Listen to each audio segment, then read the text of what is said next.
Hey guys, welcome to the acquisition masterclass. So we're going to go over everything about what is land, how we acquire it, the whole sales process, what we're doing to help people, and how we move forward to grow our business and develop everything.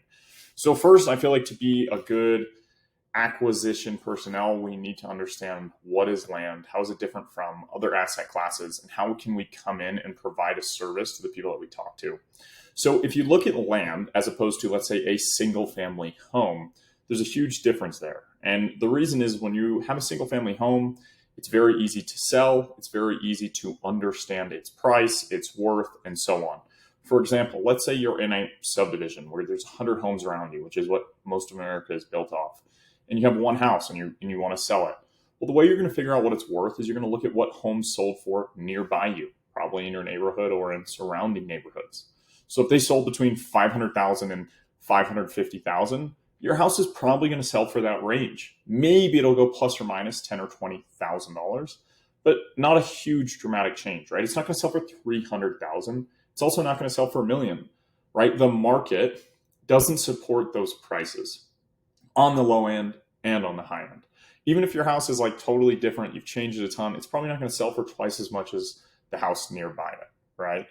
So in land, that's very different. Land has no inherent value basically to a bank, right? Whereas a single family home, a bank can look at that and say, you know what, if this person doesn't make payments or if they fix their home up, we can see the value that's being added and subtracted there. It's very straightforward to a bank.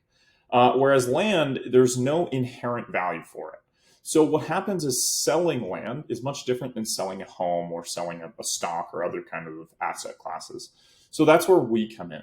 We come and provide a service to landowners that want to sell their land, but it's very hard. They don't know what to do. They don't know what it's worth, so on and so forth. For us, we go and we figure out that pricing by looking at comparables. We call them comps in the industry.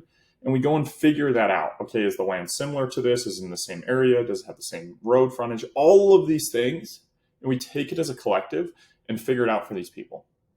Then they don't need to go through all the steps of doing that, hiring a realtor, paying the fees, all that kind of stuff, taking time, cleaning the land up, taking photos and all that to get their land sold. So that's where we come in.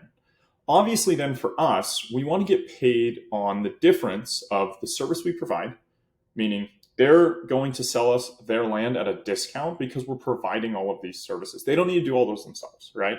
And then we go and do all those because that's our bread and butter. We know how to do that. And we sell the land basically for them. So we either purchase it for them and sell it, or we put it under contract and then sell it to an end buyer and get them paid off, right? So that's our goal, and that's where we make money. So I think that's really the understanding of what is land and how do we come in and do land differently than other asset classes to where we can make money. So this is the first start of it. Now we need to go through the acquisitions process. So understanding what it is, then how can we provide a service to people and get that from A to Z.